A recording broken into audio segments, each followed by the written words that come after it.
민동기 김용민의 정치. 지금 정치 토크 녹음하고 막 나와서 요즘 정치 토크가 너무 잘 나가. 뭘 잘 나가. 민동기 김용민의 미디어 토크로 오셨습니다. 한 주 동안의 미디어계에 정말 많은 이슈들이 있었어요. 미디어 오늘의 미디어 문화부장 우리 민동기 기자 어서 오십시오. 반갑습니다. 예.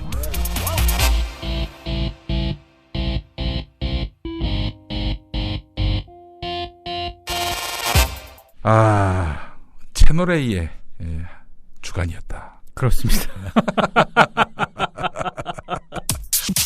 친절한 고대리가 모십니다. 국민 대리운전. 국민TV 조합원을 위한 국민 대리운전 1544-9411.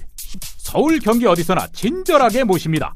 국민TV 조합원과 함께하는 국민 대리운전 1544-9411. 송하능 조합원 신청 광고입니다. 각종 근육통, 신경통 치료 전문 케어 지압천사.com, 척추교정, 자세교정 치료 전문 케어 지압천사.com, 국가공인자격 보건의료 허가기관 지압천사.com, 7호선 노원역 3번 출구로 오시면 됩니다. 주소창에 한글로 지압천사.com. 예약 문의는 서울 936-4777.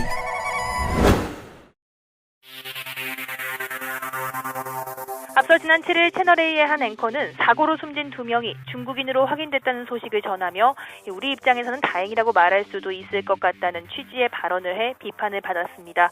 논란이 커지자 채널A는 어제 사장 명의로 주중 한국 대사관 공식 중국판 트위터 웨이보에 명백한 실수며 경솔한 발언이었다고 공식 사과문을 게재했습니다.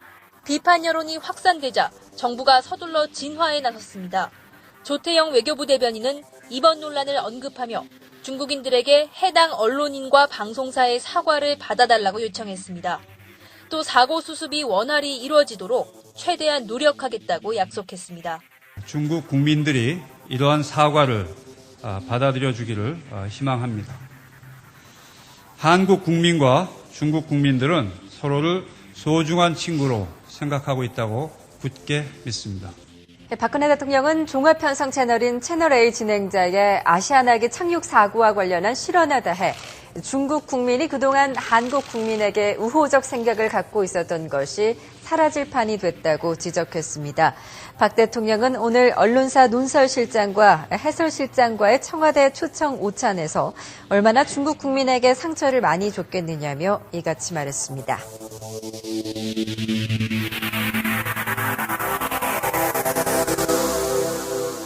대형 사고를 한번 치면 보통 이 위험 신호가 빨리빨리 오거든요. 그렇죠. 근데 채널A가 지난번에 5.18로 초대형 사고를 한번 쳤기 때문에 이번에 조금 좀 조심하지 않을까 생각을 했었는데 역시 아직 방송이 뭔지 모르는 그런 방송사인 것 같다. 네. 이번 거는 그런데 저는 처음에 그 보도가 나고 그 방송 초년병이 뭘 모르고 실언을 했을 것이다 이런 생각을 했는데 보니까 YTN에서 건너온 윤경민 부장. 그렇죠. 그 양반이 친 사고도만 보니까. 이른바 그 방송계에서는 약간 베테랑급에 속하는 그런 아나운서라고 봐야 되는데. 아나운서가 아니라 기자인가요? 기자죠. 기자. 앵커라고 봐야죠. 근데 앵커인데 정말 예상치 못한 그런 실수를 한 거죠. 그리고 예상치 못한, 저는 의도적인 거라기보다는 예상치 못한 그런 실수를 한 건데. 간혹가다 그런 실수를 한 경우가 있어요. 있죠. 예전에 제가 이제 개신교 쪽 방송이 있었는데, 하여간 그때도 아마 비슷한 일이 있었는데 어떤 사고가 났는데 자기 아들만 살고 나머지가 다 참변을 당했어요. 그때 이 양반이 감사 기도를 올리더라고. 그건 내가 편집했지 당연히. 그럼 나갔다간 큰일 나겠다. 이 양반도 어마어마한 여파를 입겠지만 일단 나도 위태롭겠다 해서 과감하게 편집을 해버렸지. 야, 만약 그때 당시 생방이었으면. 근데 생방은 사실 좀 심의를 받는 경우로 한정한다면은 좀 뭐랄까 용서받을 여지가 있어요. 그렇죠. 그런데 재밌는 게 뭐냐면 또 일화가 생각이 나는데 97년에 대선이 있었지 않습니까? 네. 97년 11월이면은 얼마나 선거전이 뜨거울 때입니까? 치열한 선거전이었죠. 11월 아마 셋째 주였을 겁니다. 째주도 기억을 해요. 왜냐하면 항상 11월 셋째 주면은 각 교회마다 추수감사주일을 지내요. 맞습니다. 예. 네. 추수감사주일이 있었는데 그때 제가 있었던 극동방송에서 김장환 목사, 사장인 김장환 목사의 교회인 수원중앙침례교회에 추수감사절 예배를 생중계를 했는데 네. 그런데 말이죠. 그때 이회창 후보의 부인인 한인옥 씨가 왔어. 네. 그래서 강단에 올라서 하여간 자기 남편 잘 봐달라 이런 내용의 인사를 했겠지. 네. 요걸 극동방송을 통해 생중계하게 했어. 있을 수 없는 일 아니야 이게. 거의 무슨 그렇죠. 자, 그런데 당시 아직도 기억이 납니다. 생방송이었기 때문에 돌발 상황이었기 때문에 우리는 그런 일이 있을 줄 몰랐다. 이런 식으로 넘어갔던 걸로 기억납니다. 근데 극동방송의 사장인 김장환 목사의 교회야. 그렇죠. 김장환 목사는 일종의 방송인이고 그리고 이게 생중계되는 걸 본인은 알고 있었고 한인옥 여사를 무대에 불러서 말하게 한 사람도 김장환 목사고 이게 생방송 돌발 상황인가? 전혀 아니죠. 전혀 아니지. 흔히 말해서 전문 용어로 사전에 왁구를 다 짜놓은 건데. 그렇지. 근데 하여간 그때 생방송이라는 어떤 그 방패로 넘어갔던 그런 상황이었습니다. 근데 사실 그때 극동방송에 항의 전화가 아주 물밀듯이 들어온 거야. 당연히 그땐 들어왔겠죠. 이 민감한 선거전에 말이지. 그렇죠. 이회창 특정 후보의 부인이 나와가지고 이렇게 인사를 하게끔 만든. 네. 하여간 그때 참 어처구니가 없었습니다. 근데 사실 그 건과 이번 건은 어떻게 보면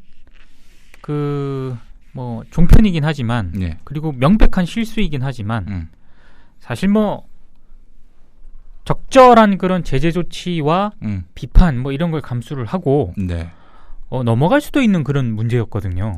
근데 이게 파장이 왜 이렇게 커졌느냐? 이게 청와대가 이제 한 말씀 하시면서 그렇지. 아니 먼저 외교부 대변인이 그렇죠. 한마디를 하셨고 네. 그런데 또 나중에 박근혜 대통령이 한마디 하셨단 말이죠. 그렇죠. 박근혜 대통령은 또 옹호해 주는 것도 아니고 아주 비판적으로 얘기를 했었고 네. 이 멘트가 이렇게 나왔다 하면 박근혜 대통령은 또 절제된 언어의 또 그 어떤 표본 아닙니까? 그렇죠. 이 말을 잘 절제해서 그런 것도 있겠지만 딱히 이제 내놓을 단어들이 많지 않아서 그런 걸 수도 있겠다라고 얘기하는 사람도 있어요. 이게 마치 내가 얘기 안 한 것처럼 지금 얘기하고 있습니다만은. 내가 그 박근혜 대통령 입에서 채널A가 거론됐다. 그렇죠. 야, 이건 진짜 채널A로서는 창사 이래 최대 위기가 지금 발발해진 거야. 제가 이 채널A 속속들이 알 수는 없지만 그 발언 소식이 전해진 직후 채널A 고위 간부들과 이 보도국의 풍경은 안 봐도 비디오입니다. 초긴장 상태로 들어갔을 겁니다. 윤경민 부장은 지금 어떻게 지내? 이쯤 되면은 내가 봤을 때 그 자리에 앉아있기가 쉽지 않을 텐데. 사실 저도 그게 굉장히 궁금했는데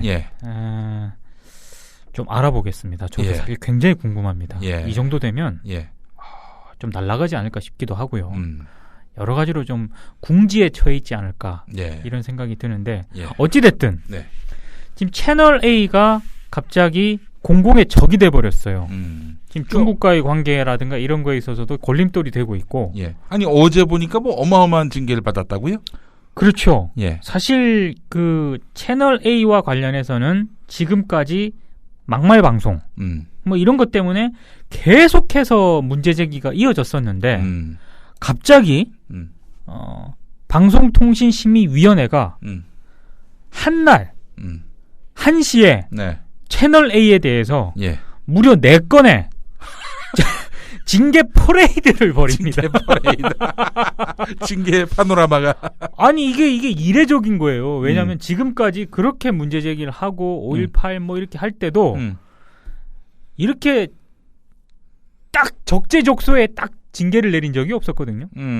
근데 이게 묘한 일치인지는 모르겠으나 그 어떤 건들이 있었는데요? 가장 대표적인 게 이제 가수 장윤정 씨. 그 유명하지 않습니까? 어머니하고 아들 불러다 놓고 딸 욕하게 만든 박종진의 쾌도난마에서 박종진 씨가 마지막 멘트로 장윤정 씨 할 말 있으면 여기 나와서 한번 해보십시오. 그 문제의 그 방송. 네, 참 박종진 형하고 안면이 있기 때문에 내가 뭐 말은 함부로 못하겠지만 그 형님도 참 지랄이다. 아니, 말이 되는 소리를 해. 그게 진짜 말이 안 되죠. 그게 이게 말이 됩니까? 그리고 채널A가 이것뿐만이 아니고요. 예. 그 김광현의 탕탕평평? 그렇지. 그게 5.18 그렇죠. 망언을 한 거 아니에요. 네? 그 박종진의 쾌도난마와 탕탕평평이 아주 대표적인 그 채널A의 문제 방송인데 거기서 뭐 다 기억하실 분들 있을 거예요. 안철수 의원을 향해서 뭐 히틀러 이렇게 비유를 해가지고 논란이 좀 됐었고. 그 5.18 건으로 이번에 징계받은 게 아니고 또 딴 건으로도 계속 또 딴 건이 또 있었어. 그렇죠. 한꺼번에 올라갔는데 한꺼번에 다 징계를 받은 거예요 지금. 이게 어떤 더 논의할 여지가 없다. 그렇죠. 근데 이게 박근혜 대통령의 그 채널A에 대한 발언이 있은 직후에 나온 그 징계 아닙니까? 그렇죠. 그것도 일종의 시그널이었을 수도 있겠다. 아니 제가 봤을 때 직접적인 지시는 하지 않았겠지만 알아서 기류가 알아서. 있지 않습니까? 기류가 우리가 이 밑에 있는 선수들이 알아서 분위기 파악하는. 아니 솔직히 말해서 언론사 논설위원들하고 간부들을 청와대에 초청을 해놓고서 이런저런 가지고 얘기를. 그 동아일보도 있었을 거 아니야. 그렇죠. 이런저런 가지고 얘기를 하게 돼 있었어요. 근데 이제 보통 아시잖아요. Q&A를 사전에 다 왁구를 짭니다. 근데 채널A는 사전 Q&A에 없었어요. 없었어. 근데 그 참석한 논설위원들과 간부들이 질문을 하지도 않았어. 근데 박근혜 대통령이 이 얘기를 언급을 하면서 언론 보도는 좀 신중해야 된다라고 얘기를 했으니 그 불편한 심기가 어느 정도였는지는 대충 짐작이 가죠. 뭐 이른바 그 방중성과라고 하는 것이 채널A 때문에 한 방에 다 날아갔다 이런 얘기도 지금 있는 형편이고. 아니 뭐 솔직히 뭐 전혀 없다고 할 수 없는 것 같습니다. 제가 윤창중 건으로 방미 성과는 또 다 날아갔고. 윤창중 채널A가 아주 그 일단 보수 진영의 그 언론이고 인사들인데 그 셀프 빅녀스를 먹은 셈이 됐어요. 하여간 보면. 근데 방송통신심의위원들도 제가 봤을 때 너무나도 좀 정치적인 면이 있는 게 그동안 그렇게 숱한 문제 제기가 있었음에도 불구하고 제재 조치에 대해서 그렇게 적극적인 태도는 아니었거든요. 근데 박근혜 대통령께서 청와대에서 말이 떨어진 직후 열린 전체 회의에서 뭐 이런 얘기까지 했다고 그럽니다. 박만 위원장, 이른바 그 공안검사 출신. 글쎄. 그 박종진의 쾌도난마를 언급을 하면서 이 프로그램을 2번에 걸쳐서 유심히 봤는데 이봉규라는 출연자하고 진행자가 저희 심의위원회를 가지고 놀고 있다. 농락하고 있다. 이렇게 강한 어조로 비판을 했다고 합니다. 박만이. 어이구, 이야. 역시 공안검사 출신이라 정치적 감각이 굉장히. 아니 그렇다면은 이제 저 박종진, 이봉규 이 쌍두마차 체제는 아이고 힘들겠구만. 내가 봐봐, 박종진은 날아가지 않아요. 그렇죠. 이봉규가 날아간다니까. 내 봉규 형이 안타까워. 봉규 형님은 조만간 정리가 될 것 같습니다. 제가 국민 TV로 모셔야 되나? 와가지고 아니 그러니까 김영민 PD가 딱 얘기했었잖아요. 수국 꼴통 오적. 그러니까 이게 딱 예상이 이게 딱 맞아떨어지는 거예요 지금. 그래. 결국에 채널A가 버린다니까 이렇게 되면. 아니 근데 박만 위원장이 그런 얘기가 나올 정도면은 그건 사실은 그 박종진, 이봉규 이 커플의 방송에 대해서 불만을 주로 제기한 쪽이 야당 쪽 그 방통위원들이었거든요. 방통심의위원들이었거든요. 그렇죠. 박만도 동화가 됐다는 거 아니야. 그러니까 처음에는 쉴드를 쳐주거나 외면하려고 했는데 아니 볼수록 이게 기가 막히니까 그렇게 제재를 받고 경고를 받았음에도 불구하고 이런 어처구니 없는 방송을 만들어내니 인내의 한계가 얘 드디어 다다른 거야. 근데 박근혜들하고 거기서 박종진, 이봉규를 언급했다는 거예요? 아니 제가 봤을 때 이게 박근혜 대통령이 청와대에서 어쨌거나 채널 A에 대해서 상당히 불편한 심기를 계속 노출을 했잖아요. 예. 그리고 목요일 저녁 오후에 예. 방송통신심의위원회 전체 회의가 열립니다. 예. 이때 묘하게도 채널 A를 징계를 할 거냐 말 거냐가 4건이 올라옵니다. 예. 근데 4건을 다 징계를 때려버려요. 스트레이트로 그냥 별 고민 없이. 왜 방통심의위원회가 지금까지 이 징계에 대해서 소극적이고 머뭇거린 이 방통심의위원회가 자성하고 공안검사 출신인 박만 위원장이 이런 과격한 발언까지 하면서 징계를 내렸겠습니까? 이건 청와대 기류를 아주 동물적 감각으로 읽은 거죠. 역시 공안검사 출신은 다릅니다. 그러면 그래서 경고 정도면은 그냥 예를 들면은 벌금을 낸다든지 혹은 대표이사가 사법 처리된다든지 이런 식의 페널티가 아니고 그냥 경고면은 서류상의 경고뿐인 거 아니냐 이렇게 보시는 분들도 있더라고요. 근데 주의라든가 예. 이런 거는 사실 크게 생각할 부분은 아닌데 예. 지금 4건 중에 예. 지금 이 징계를 맞은 2건이 네. 관계자 징계 및 경고거든요. 경고는 좀 세지 않아요? 이거는 법정 경고 제재. 3번이면은 아웃 아닌가? 그렇죠. 법정 제재예요. 그래서 이 법정 제재는 예.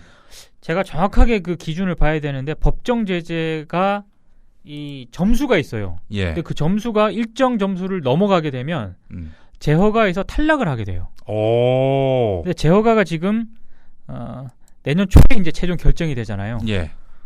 굉장히 지금 채널 A로서는 채널 A와 동아일보도 마찬가지겠지만 채널 A로서는 상당히 지금 코너에 몰려 있다고 봐야죠. 청와대에 일단 불편한 기류를 확 느끼는 데다가 또 알아서 기는 이 방통심의위원회 같은 이런 조치들이 지금 한꺼번에 지금 몰려버렸으니까 예. 채널 A로서는 상당히 지금 난감한 그런 상황인 거죠 지금. 예. 그 채널 A가 그러면은 정리될 수도 있는 거 아닌가? 설마 정리야 시키겠습니까? 근데 지지난주인가 제가 그렇게 이걸 놓고 저는 정리될 수도 있다라는 입장 아니었습니까? 그렇죠. 예. 두고 볼 일이긴 합니다만은 하여튼 채널 A는 창사 이래 최대 위기를 만났고 항상 보면은 말이죠.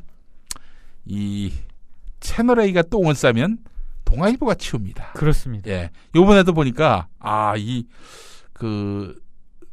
중국인 여학생들, 네. 이 여학생들의 감동 스토리를 일면에 싣더군요. 아이고 이런 식으로 이 뒷북을 치시는 우리 동아일보. 아니 왜냐하면 네. 이 또 전문 용어인데 그런 식으로라도 반가이를 해야 되거든요. 그것도 반가이라고 하죠. 예. 그렇죠. 아니 특히 또 그 날짜 신문이 언제였냐면은 수요일자 신문이었습니다. 네. 제가 그걸 조간 브리핑 시간에 소개하면서 정말 실소를 금치 못했는데 네. 미래를 꿈꾸는 정치인이가 무슨 그 기획 시리즈를 하면서 1탄으로 김무성을 골랐어요.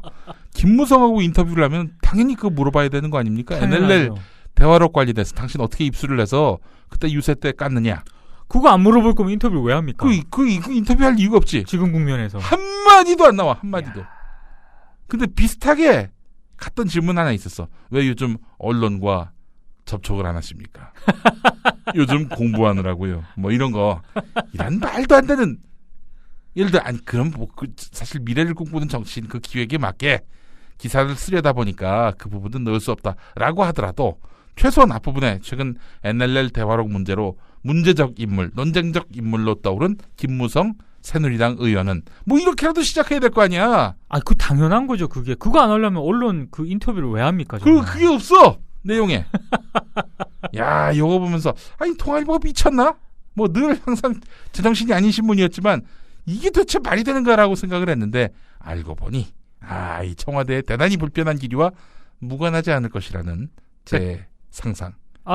저도 완벽하게 동의를 하면서 예. 사실 그 박근혜 정부가 출범을 하면서 동아일보가 약간 차별화 노선을 걸으려고 했어요. 그렇죠.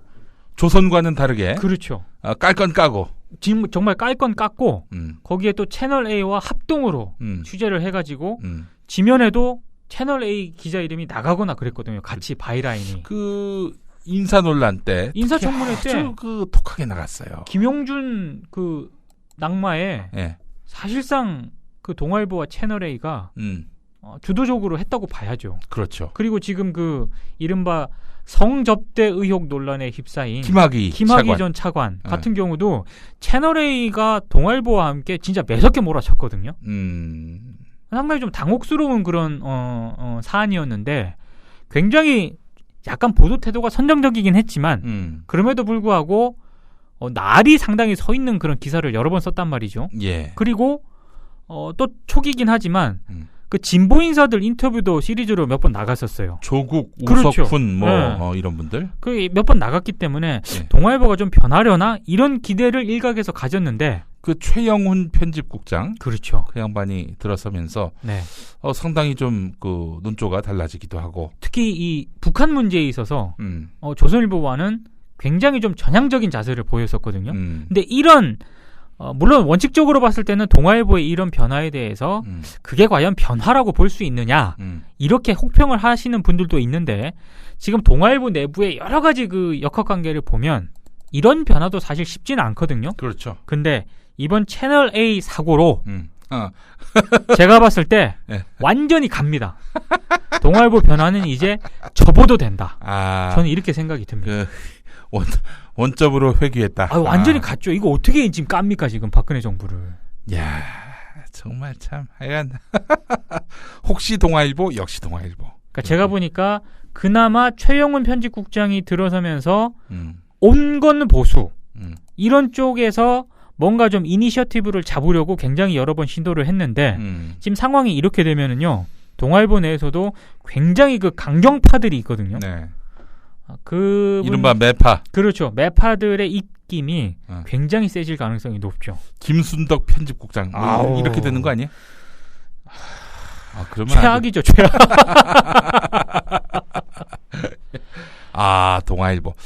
박종진 형은 어떻게 될까? 내가 봤을 때는 이봉규 날리고 좀 희석시킬 수 있는 좀 점잖은 평론가 갖다 앉혀가지고 그렇게 갈 것 같아. 근데 박종진을 날리진 못할 거야. 근데 박종진 앵커에 대해서는 그 약간 좀 찬반 양론이 굉장히 많더라고요. 아니 그 논쟁적인 인물이어야 하지 사실은. 그러니까 MBN이나 매경에서 박종진 기자에 대한 평이 상당히 안 좋더라고요.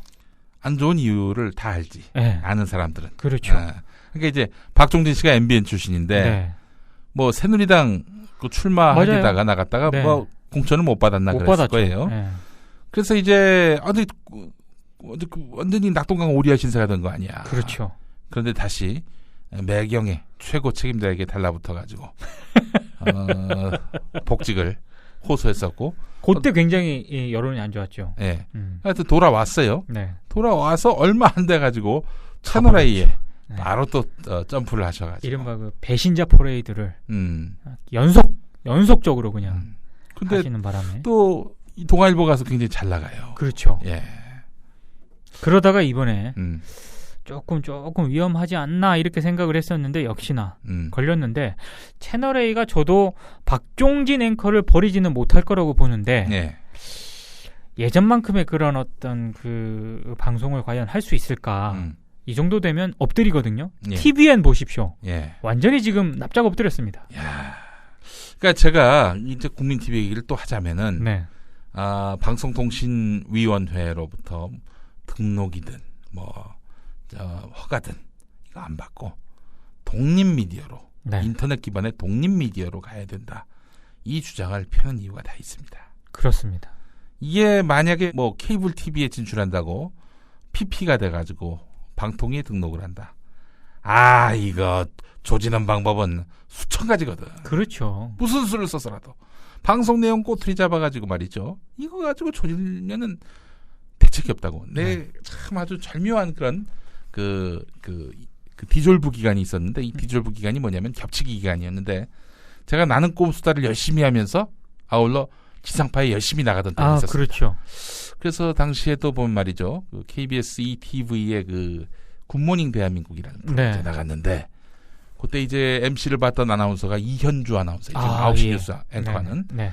정말 그 미인 아닙니까? 그렇습니다. 예. 그 양반이 날 알아보더라고. 뭐 그냥 어쩌다 한 번씩 나오는 그런 게스트인데 알아보니까 기분이 좋더라고. 네. 예.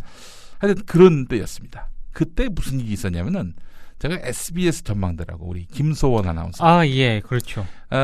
이 뭐 김용민이가 칭찬하면은 이게 좋지가 않아요. 타격을 입기 때문에 내가 김소원 앵커는 내가 뭐라고 평가 안 하겠어. 네.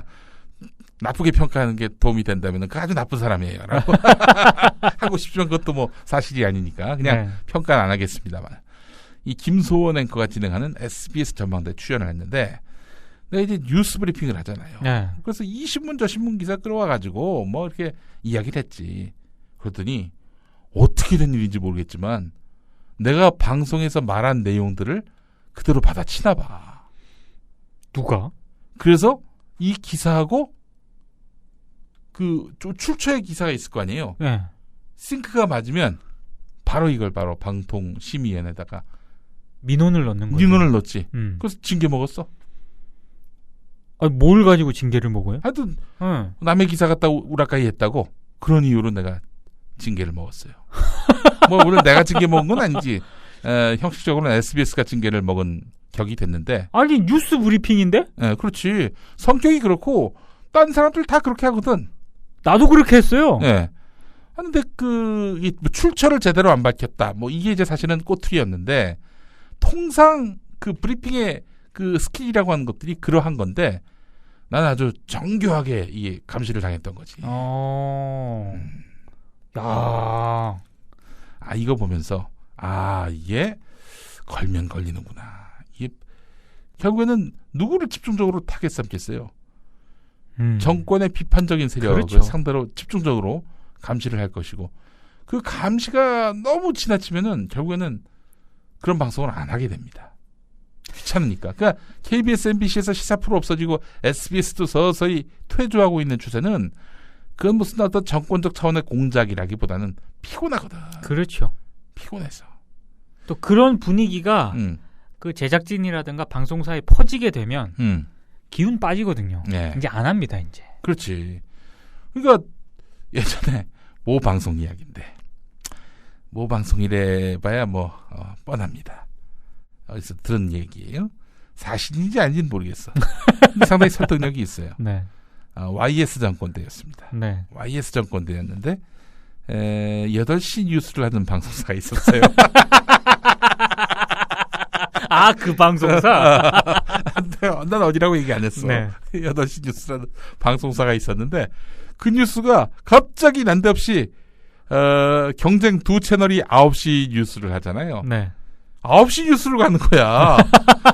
그 셋 다 9시 뉴스가 된 거지. 그래가지고 그때 그 방송 그 비평하는 사람들이 다 한결같이 하는 얘기가 미쳤다고. 그렇죠. 그나마 8시 뉴스를 해가지고 사람들이 그 뉴스를 봐줬는데 9시 뉴스를 가면 누가 그 방송 9시 뉴스를 보냐 이거야. 그렇죠. 근데 그 방송은 이 보도 역량이 그 두 채널과 어깨를 나란히 할 수 있어서 그렇게 9시 뉴스로 간 게 아니라 참 가슴 아픈 사연이 있었던 거야. 왜냐하면은 김영삼은 자기가 TV에 어떻게 나오나 이게 좀 무지하게 관심이 많은 사람이었다는 거야. 그러니까 8시에는 그 방송밖에 없었던 거지. 그 새끼라고 할 뻔했어요. 그래서 그 방송 뉴스를 다 본다는 거야. 이야. 그러니까 청와대에서 바로 모니터가 어떤 식으로든 들어온다는 얘기지. 실시간으로 그냥 전화가 오겠구만. 그러니까 피곤한 거야, 보도국에서는. 그래서 이 정권 끝날 때까지만이라도, 이 정권이 힘이 없어질 때까지만이라도 좀 피난 가자 해가지고 9시 뉴스로 갔어. 9시 뉴스 가면은 그 방송 뉴스를 왜 봐? 그렇죠. 예, 시청률 높은 두 채널을 돌아가면서 보셨을 것이다. 이런 추측이 가능하고 실제로 9시 뉴스로 갔더니 뭐 따로 연락이 많이 안 왔더라. 뭐 그런 얘기가 있었습니다. 아니 그 실제로 다시 회귀했잖아요. 그렇지. 신빙성이 있는데. 그러니까 이 방송사가 관리 감독 대상이 되면은 아주 정말 찍혀가지고 집요하게 모니터 받으면은 거기에 배겨날, 견뎌낼 그런 제작자 또 경영자가 없다 이런 아니 얘기입니다. 없어요 정말. 없어요. 국민 TV는 제가 보니까 그런 건 전혀 걱정 안 해도 될 것 같고. 아니 어차피 우리가 뭐 PP로 등록한다 하면요 기본적으로 뭐 뉴스를 해야 되는데. 그렇죠. 뉴스는 등록한다고 될 문제가 아니라 허가를 받아야 되거든. 네. 허가 안 해줘 기본적으로. 허가 안 해준다고 그 허가 내줄 때까지 가만히 있어야 되나? 그렇지 않지. 네. 그래서 사람들은 이럽니다. 아니 케이블에 안 나오는 방송을 뭐하러 만드냐? 뭘 모르고 하시는 얘기입니다. 요즘 젊은 세대들은 TV 잘 안 봅니다. TV 뉴스를 게다가 요즘에는 다 대부분 그렇죠. 인터넷으로 봅니다. 인터넷에 영상 뉴스 올린다고 뭐 시비 거는 사람들 없어요. 저도 이걸로 봅니다. 허가 대상이 아니거든. 네. 허가 그렇기 때문에 우리는 TV는 조합원들에게만 폐쇄적으로 서비스합니다.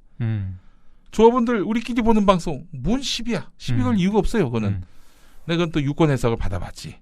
그렇기 때문에 셋톱박스로 우리끼리 보는 TV 뉴스는 상관이 없습니다. 다만 일반인들에게도 이 뉴스가 파급되고 영향력을 키울 수 있는 방법은 없느냐? 있지. 바로 그것은 인터넷망, 유튜브라든지 그렇죠. 또 스마트 미디어를 통해서 두루두루 이 뉴스가 확산될 수 있게끔 툴을 만들 겁니다. 근데 만약에 우리가 진짜 무슨 뉴스 채널을 허가 받는다. 그래서 천신만고 끝에 허가를 받았어. 감시 받지. 그렇죠. 행여라도 민동기 김용민이 만약에 TV에 나온단 말이지. 1분 보다가 전화 올 겁니다. 아니 보다가. 이게 만약에 TV에서 저희가 이렇게 너희 나오라고 양복 입고 나오라고 심판을 받으라고 칼 받으라고 TV에서 지금 방송 이거 그대로 했잖아요. 네. 벌써 여러 군데 불려갔을 거예요. 네. 민동기는 KBS에 이어서 도저히 구제불능해. 파묻어야 돼. 그러니까 제가 보니까 국민TV 딱 하나만 조심하면 돼요. 이른바 그 서버. 서버 공격. 걱정 없어. 우리가 나름대로 또 기술을 구축해 놓지 않았겠어? 그러니까. 걱정 안 하셔도 됩니다. 그러니까 조합원으로 가입해 주셔서 저희가 24시간 뉴스를 할 수 있는 체제를 갖춰주시는 거 이게 제일 중요하다고 저는 생각을 하고요. 네. 근데 진짜 필요해요. 이 진보 미디어가 살 수 있는 길은 뭐냐면은 이제 컨텐츠입니다. 그렇죠. 민동기 김용민의 정치 토크, 미디어 토크 이걸로 사실은 정말 스타가 된 분들이 많이 있지 않습니까? 그렇습니다. 그 새끼를 비롯해. 그렇죠. 최대 스타죠. 최대 스타. 그렇습니다. 아무도 안 듣는 방송인 것 같고 이 보잘것없는 라디오 같지만 이 컨텐츠 가져오면은 많이 듣는다고. 기본적으로. 그리고 국민TV에 좋은 콘텐츠가 많아요. 네. 대단히 감사합니다. 많은. 하여간 그 채널A 보면서 참 안타깝습니다. 내가 편성 책임자였다면은 난 저렇게 안 해. 아유, 저 이봉규 너무 안타까워 진짜. 안타깝죠. 왜냐면은 이봉규 씨가 잘했다는 게 아닙니다. 동정할 여지가 있다는 게 아니에요. 그 사람은 의리야. 그렇죠. 당했을 뿐이야. 네. 먹고 살기 위해 그랬어. 결국에는 그 사람 먼저 다 독박 쓰게 되는 이런 상황이 난 너무나 안타깝다는 얘기지. 이제 저렇게 되면 우리 그 봉규 형님은 만약 채널A에서 버려짐을 당하게 되면 이제 출연할 수 있는 데가 별로 없어요. 좀 안타깝죠. 예. 철저하게 갑에 의해서 고용돼서 갑의 이익에 봉사하다가 버려지는. 그러니까 예를 들어서 자기에게 우호적인 권력자로부터 철퇴를 만든 것만큼 비참한 게 어디 있어. 그렇죠. 우리가 이명박 박근혜한테 얼마나 미움을 샀습니까. 네. 이렇게 해서 맞서면은 그래도 명분이라도 있지. 이건 뭐 자기 편인 권력으로부터 철퇴를 맞게 됐으니. 정말 참. 봉규 형, 저기 새누리당 내에 수구꼴통 5적 그 아이템 갖고 오세요. 저희가 출연 한번 시켜드릴게. 아니 정말 한번 채널A에서 만약에 정리가 되시면 종미 5적 종미 부부 5적 이런 거 하면 내가 꼭 불러줄게 한번. 꼭 진보적인 그런 언론인, 방송인 이런 부분들만 생각하지 마시고 우리는 우파 해지 언론인과 우파 방송인도 포용할 수 있다. 우파에서 누가 해직됩니까? 뭐 말을 해도 어폐가 있는 말을 하고 있어. 해직도 안 당할 뿐더러 해직 안 당하기 위해 길을 쓰지. 봉규 형님 만약에 채널A에서 잘리면 불쌍하잖아요. 너무 불쌍해. 그러니까 너무 안타깝습니다. 예. 동정할 여지는 없는데 여간 참 이용만 당하다가 많은 이게 참 안타깝습니다. 채널A는 없어져야 됩니다. 네. 이봉규만 없어질 게 아니라 채널A도 같이 없어져야 된다. 그럼 또 우리 박종진 형님이 또 다시 장 회장님 찾아가가지고 인생 3-4번 한 번 더 봐주시라고 그래야 되나? 제가 봤을 때 정말 그때 만약에 그 MBN 쪽으로 다시 간다. 정말 대단한 분이십니다. 멘탈이. 만약에 그렇다면. 솔직히 얘기해서 내가 뭐 이제 와서 하는 얘기인데 2012년 3월에 이 사실 낙곰수만 아니었으면은 내가 정치 출마할 일이 전혀 없었지. 아니 정치 나선 거에 대해서 후회한다는 얘기는 아니에요. 네. 근데 다만 그렇게 정치하기로 마음먹었으면 자기가 스스로 자기에 의해 선택해서 걷게 된 정치의 길이라면은 끝까지 가야지. 그렇죠. 거기서 뭐 돈벌이 안 될 것 같으니까 이건 아니지. 그건 아니죠. 정말. 종진이 형 왜 그래? 그러면 안 돼. 진짜. 하여간 뭐 그런 생각입니다. 국정원 부정선거 축소 보도. 여야는 오늘도 충돌했습니다. 정치권은 정면 격돌로 치닫고 있습니다. 거친 공방전은 오늘도 계속됐습니다. 민생입법은 또 표류하는 것 아니냐라는.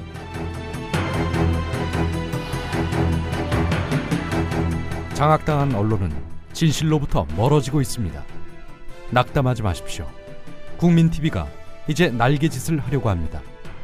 조합원으로 가입해서 위대한 역사를 함께 만들어 갑시다.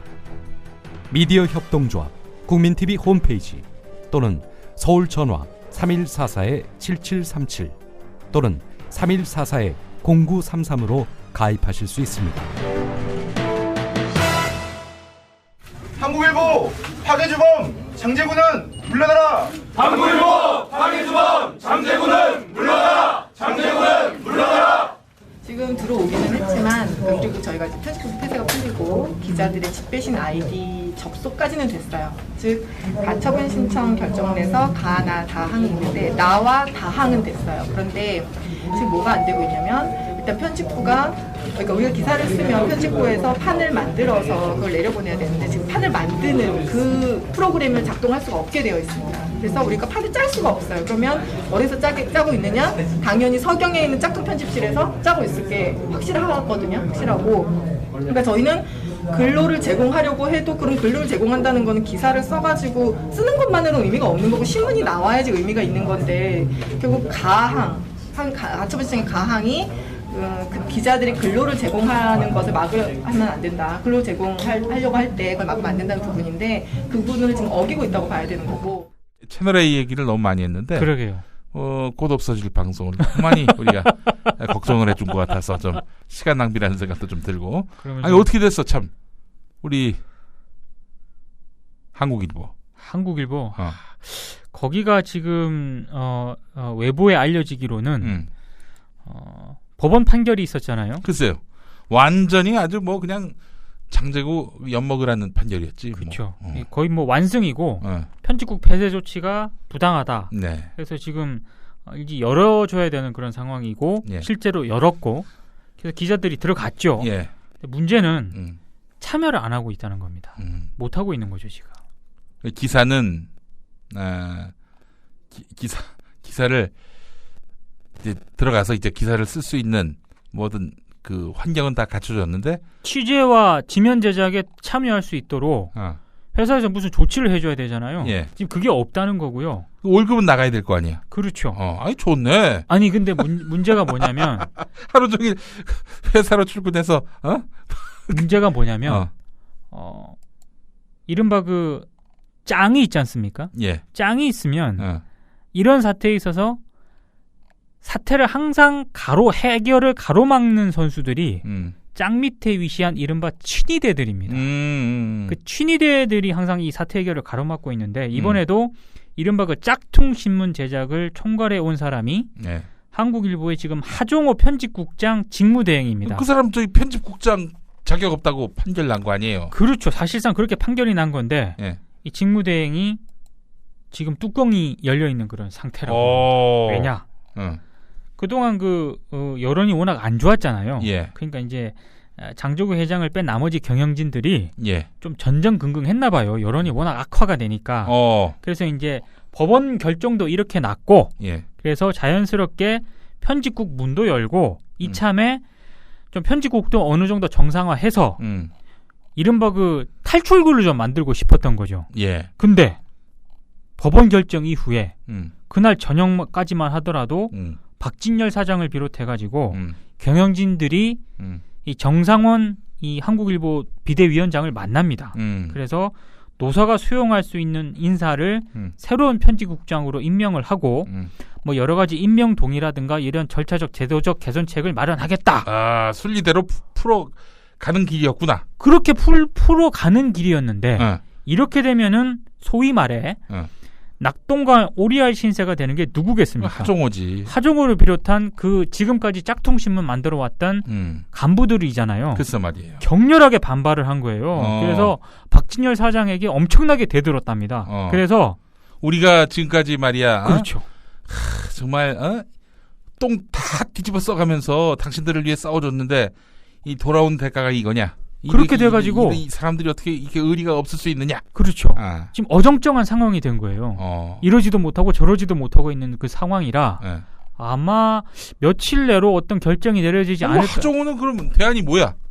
지가 그 편집국장 계속 하려고? 계속 하겠다는 거죠. 아니 그 판결이 그렇게 났는데. 그러니까. 이제 아니 그런다고 거기에 휘말리는 회사는 뭐야? 장제구 이제 힘 없어졌나? 제가 보니까. 그러니까 그 뻥이야. 장제구의 그 어떤 오케이 없이 뭐 하정우가 그렇게 반발한다고 해서 뭐 하정우 눈치 보고 장제구가 아니라 제가 봤을 때 장제구와 하정우는 같은 길을 걷고 있는 거고요.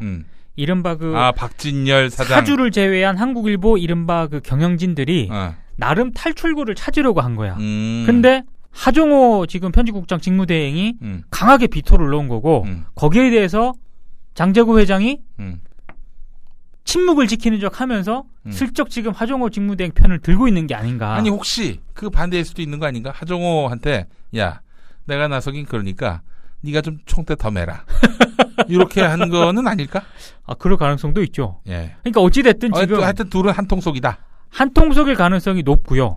지금 한국일보 이 정상화를 가로막고 있는 주축이 돼버렸어요. 지금. 그러니까 짝퉁 한국일보를 만들어 온 것에 대해서 언론인으로서 솔직히 굉장히 좀 부끄러워해야 되는데 이들의 이런 대응을 제가 이렇게 보면서 이 사람들은 정말 저보다 훨씬 또 이 언론계 선배고 그러실 텐데 좀 부끄럽다는 생각이 좀 들었습니다. 아니 사실은 그거 말고 길이 어딨어? 하종우가 부끄러워가지고 내가 그래 이제 순리대로 나 욕심 버리고 떠나겠다. 아니 그걸 기대할 수 있을 만한 사람이면은 이런 짓까지 하지 않았지. 그래도 마지막 그 기대를 좀 하지 않았을까 싶은데 역시나죠. 참 어처구니가 없는 거죠 지금. 우리의 저는 그래서 화장실 고속도로 휴게소 화장실에서 똥을 누면서 그 신이 주신 영감이 딱 떠올랐어. 한 20일 동안 그 편집국이 폐쇄되고 사측 인사들이 주도가 돼서 지면 제작을 했잖아요. 이른바 짝퉁 한국일보. 네. 끝까지 제작에 참여하신 우리 한국일보 사수대 이분들의 그 기명은 다 나와 있지 않습니까? 그렇죠. 그것만 잘 취합을 해서 페이스북에 좀 공개할 필요가 있겠다. 그렇네. 네. 이렇게 노고를 펼치신 분들의 이름을 우리가 읽는다면 그 의리가 없는 사회지. 그리고 굉장히 얼마 안 되기 때문에 간단합니다. 한 10명 된다면서요. 그래서 우리 한국일보 내부의 분들이 잘 할 테니까 그분들한테 또 이제 명단을 보여줘서 혹시 빠지신 분은 없는지 또 물어보고 해서 저희가 또 공개를 하도록 하겠습니다. 그리고 또 하나 좀 팁으로 말씀드릴 게 이 장제구 회장이 아마 다음 주나 빠르면 다음 주인데 조만간 검찰 출두를 합니다. 근데 지금 한국일보 주변에서 무슨 얘기가 나오고 있느냐? 자신의 검찰 출두에 대비를 해서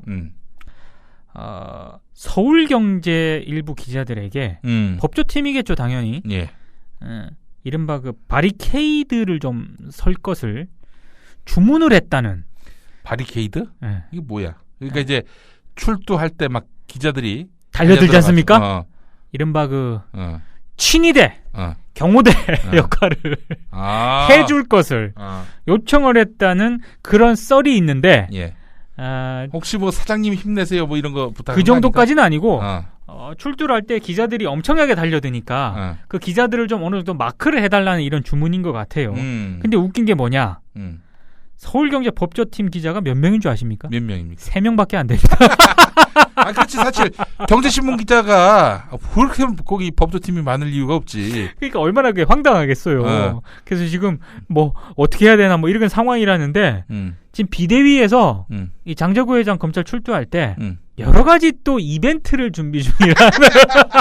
아니 한국일보 법조팀이 더 많을 거 아니야. 그러니까 여러 가지 이벤트를 준비 중이라는 게 있는데 그것도 참 재밌을 것 같습니다. 아니 근데 한국일보 장재구 회장하고 한국일보하고 서울경제가 자매지인 건 아는데 장재구 회장이 서울경제에선 뭐예요? 그러니까 사실상 장재구 회장의 이 영향력 아래에 있다고 봐야죠. 서울경제의 독자적인 그런 어떤 경영이라든가 이런 거는 좀 물론 이 법적으로 이렇게 분리가 돼 있습니다. 근데 이렇게 보시면 돼요. 동아일보랑 채널A가 분리가 가능합니까? 불가능하지. 불가능하죠. 그러니까 한국일보와 서울경제도 같은 거라고 보시면 되는 거죠. 사주는 장재구라고 봐야죠. 그러니까 이제 이런 지시를 내릴 수가 있는 건데 근데 그런 얘기가 있습니다. 서울경제가 돈을 벌어서 한국일보를 먹여 살리고 있다. 뭐 이런 얘기가 많아요. 그 참 난센스인데요. 왜냐하면 그래도 한국일보가 그래도 브랜드로 보면 서울경제보다 훨씬 더 브랜드 가치가 있을 것이고 판매 부수나 이런 기업이라든가 이런 거 이 신문 구독을 할 때 사실 경제지는 굉장히 용이하거든요. 그러니까 부수는 적어도 그렇죠. 뭐 광고라든가 광고를 많이 받겠지. 협찬 이런 거를 할 때 경제지가 훨씬 유리합니다. 그래서 이번에 한국일보 기자들이 파업할 때 이른바 짝퉁신문 만드는 그 간부들이 서울경제 편집국 거기에서 사무실 한 켠을 마련해가지고 거기서 이렇게 신문 제작을 했거든요. 한국일보 기자들이 막 항의하러 갔어. 근데 보니까 우리가 볼 때는 한국일보가 주고 서울경제가 서브였잖아요. 한국일보 기자들도 그렇게 생각을 했을 거 아니에요.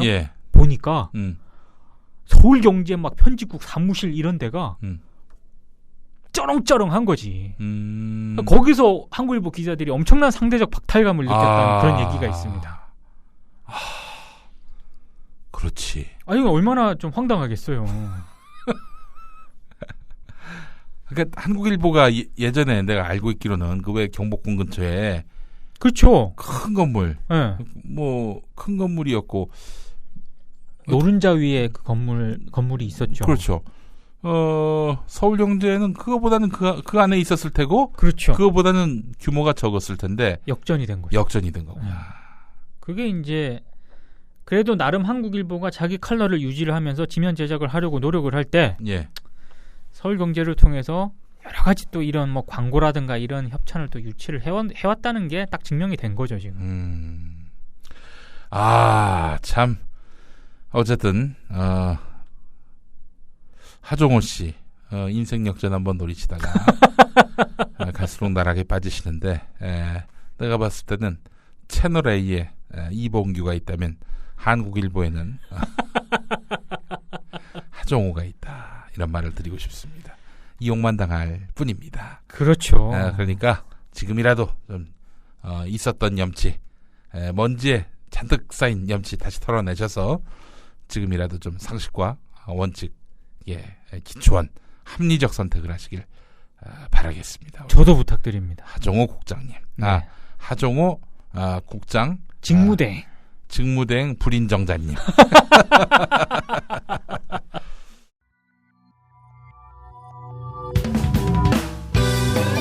미디어를 알아야 미디어에 먹히지 않는다. 저쪽에 이명박근혜가 있다면 이쪽에 민동 김용민이 있다. 미디어계 길라잡이 민동기 김용민의 미디어 토크.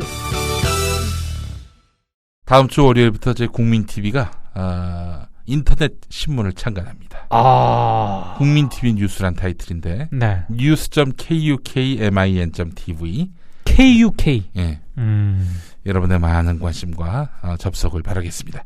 news.kukmin.tv.